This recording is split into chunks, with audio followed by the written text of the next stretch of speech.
Hello friends,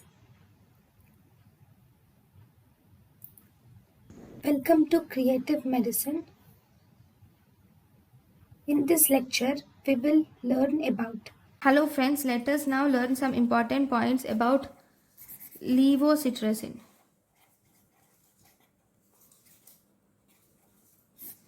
Levocetrazine has less amount of sedation than cetrazine. It will induce less amount of sedation than cetrazine. This levocetrazine is also second generation antihistaminic,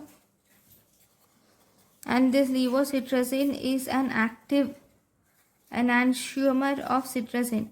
It is an active enantiomer of cetrazine.